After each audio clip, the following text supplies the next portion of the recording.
As you already know, at a tower-controlled airport, clearance delivery or ground control will provide you your IFR clearance, and the control tower will release you for your IFR departure.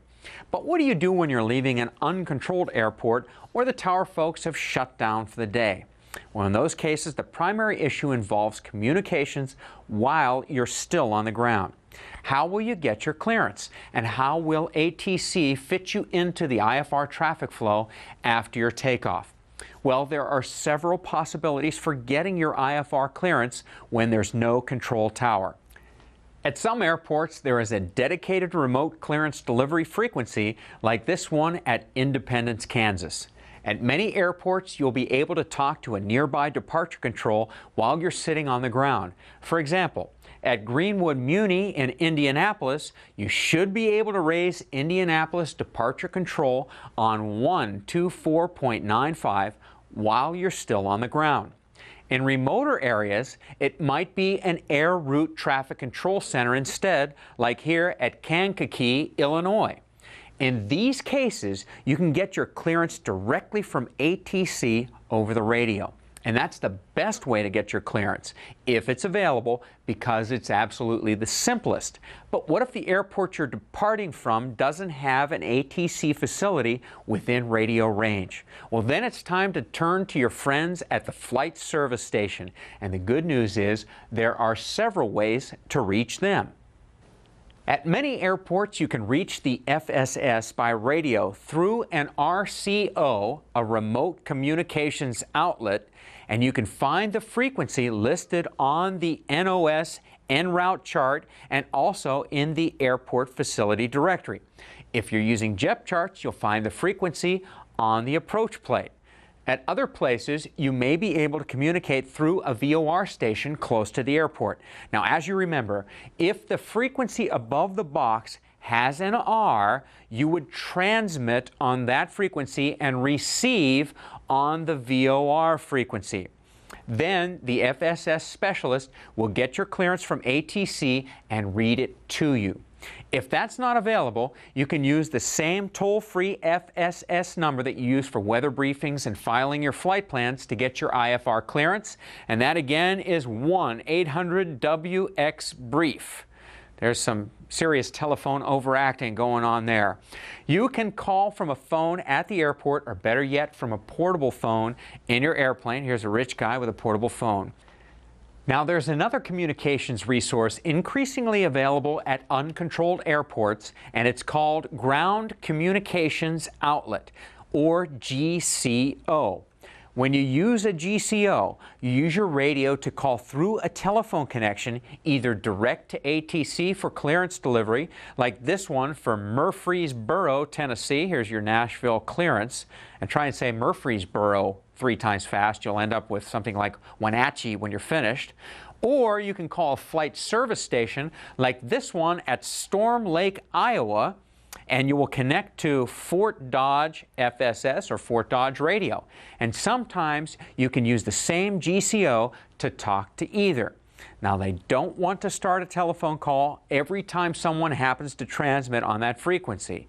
So they have you use a mic key click code to start the call. If you want to talk to clearance delivery, you use 4 key clicks. So you've got 4 for clearance delivery. And if you want to talk to the FSS, you use 6 key clicks. You'll find GCO frequencies listed as clearance or FSS in the airport facilities directory, or if you use JEP charts, they'll be printed on the approach plate. Here's a frequency right here. You can use them to get your clearance and even close your IFR flight plan at the end of a trip. By the way, you should only use this system on the ground, because if you're airborne, you might reach several airports on the same frequency, and that would be very confusing to other airplanes. Now, when you get your clearance on the ground in one of these ways, ATC will block off the airspace you'll be using on your departure. But they don't want to hold that airspace open forever. After all, much of the time, there will be other airplanes out there that want to use that airspace too. So what ATC will usually do after they give you your clearance is tell you how long you're going to have to get going. And they do this by giving you a clearance void time or a valid void time. Now they might say clearance void if not off by 0905, or clearance valid at 1320, void if not off by 1330. In both cases, they'd also tell you what time it is now so you can synchronize your watch. So if you're calling from an airport phone booth, make sure you have a reliable watch with you. Not like this one that I got for ordering magazines.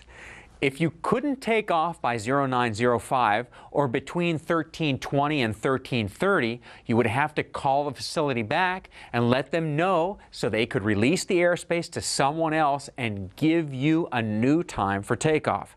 They can't release the airspace until they hear from you because you might have taken off on time and then had a radio failure. Make sure you don't accept a clearance with a void time that you can't make safely. And that means allowing enough time for walking back to your airplane, doing a walk-around inspection, your normal starting, taxiing, and pre-flight checks. Now, of course, you should do your pre-flight inspection before you call for the clearance. If you really want to make life easier, get everything done and be ready for takeoff. Then use a cell phone while you're sitting in your airplane with the engine running. That way you know you can make your clearance void time without rushing. Now, if the weather is good enough, you could take off VFR and request an IFR clearance from an approach control or center facility once you're airborne. Now, if you do this, plan ahead as to where you're going to fly to remain clear of the clouds, obstructions, and other traffic. Figure out which frequency you'll use to pick up your clearance and put it in standby on your comm radio. And make sure you've got your lapboard set up so that you can easily write down your clearance once you're airborne.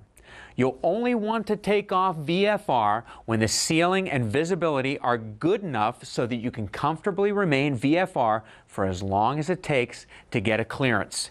Now, even if the weather's not IFR, if there's a published departure procedure available at the airport, you should consider flying it. This is especially important if you'll be departing in marginal VFR conditions or at night. If you fly the DP, you know you will be clear of obstructions. So now, you're aware that although control towers provide nice services for IFR departures, you can depart safely without one. And that opens up thousands more airports for you to use when it's IFR.